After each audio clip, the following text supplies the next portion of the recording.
समय जंगल राज के लिए बदनाम था, लेकिन 1990 से 2005 तक का वह दौर जब उद्योग बंद हो गए थे और अपराध अपने चरम सीमा पर था। अब केंद्रीय मंत्री नित्यानंद राय ने राहुल गांधी को घेरते हुए कहा कि वह समय जंगल राज का था। बिहार में मोदी जी के नेतृत्व में बदलाव साफ दिख रहा है। क्या वाकई बिहार ने पुराने दौर को पीछे छोड़ दिया है या चुनाव से पहले ये बयान सिर्फ सियासत है? आइए जानते हैं इसके आगे केंद्रीय मंत्री नित्यानंद राय ने क्या कहा। बिल्कुल राहुल गांधी जी गलत बोल रहे हैं। उनको पता नहीं है कि 1990 से लेकर 2005 तक जब यहाँ जंगल राज था और अत्याचार भय का माहौल था, बिहार बदनाम हो गया था, बीमार हो गया था,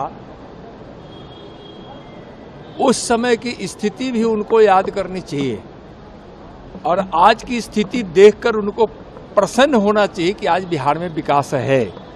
उस समय विकास भी नहीं हो रहा था और जंगल राज भी था, अपहरण का धंधा चलता था। आज बिहार से पलायन की बात लोग करते हैं तो वह पलायन की अवधि भी वही थी। यहाँ से मजदूर तक पलायन हो गए थे, इसलिए कि हाँ उस 15 वर्षों में उद्योग धंधे ठप हो गए थे, व्यापारियों का अपहरण हो रहा था, उद्योगपतियों का अपहरण हो रहा था, डॉक्टर इंजीनियर का अपहरण हो रहा था, खुलेआम हत्या हो जाती थी, बलात्कार हो जाता था, तो इसलिए उसको जंगल राज कहा गया था। अभी अगर कोई अपराध होता भी है तो अपराधी को सजा मिलती है, सख्त सजा मिलती है और सरकार उस पर कार्रवाई करती है। एनडीए की सरकार नीतीश कुमार जी के जो नेतृत्व में चल रही है और अब पता नहीं कि उनको, हमको लगता है कि या तो आँख के किसी अच्छे डॉक्टर से दिखवा लेना चाहिए, दिखाई क्यों नहीं पड़ रहा है, और कान के भी अच्छे डॉक्टर से पूरी दिखवा लेना चाहिए। पूरी दुनिया करे, लोग कहे कि बिहार में विकास हो रहा है, सड़कें अच्छी हो गई है, घर घर बिजली है, किसानों को सिंचाई की व्यवस्था हो गई है, अस्पताल में अच्छी व्यवस्था है, यहाँ किसानों के उन्नति की बात होती है।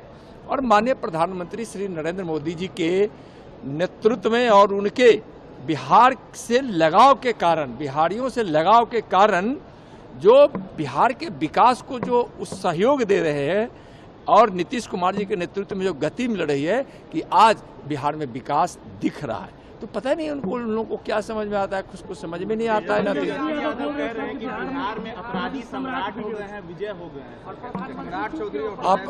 अब अपराधी जेल में होते हैं, अपराधी को सजा मिलती है।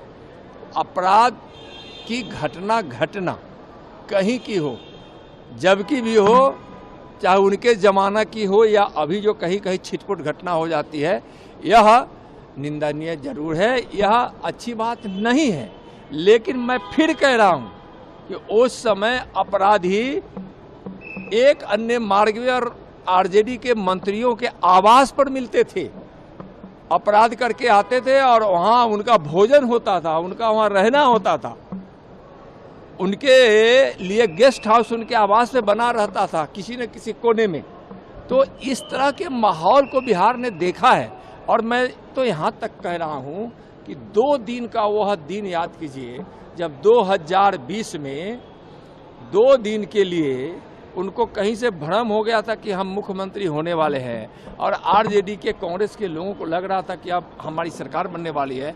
तो 2 दिन का 2020 का वह तांडव जो इनके लोगों ने मचाया था, बिहार की राजधानी पटना से लेके गांव गली तक, खलिहान तक, वह 2 दिन इनके चरित्र को बताने के लिए काफी है कि लूट खसोट और आज 25,000 दे दो नहीं तो कल 2 लाख लगेगा 2 दिन के बाद, यह नारा लगा था। लोग भय से घर से उस 2 दिन में ऐसा माहौल बना दिया था कि लोग निकलना छोड़ दिए थे। इसलिए लोग क्या बोलेंगे, बोलने का मुंह ही नहीं है। उस जंगल राज के इन प्रणेताओं को बोलने का कोई मुंह है?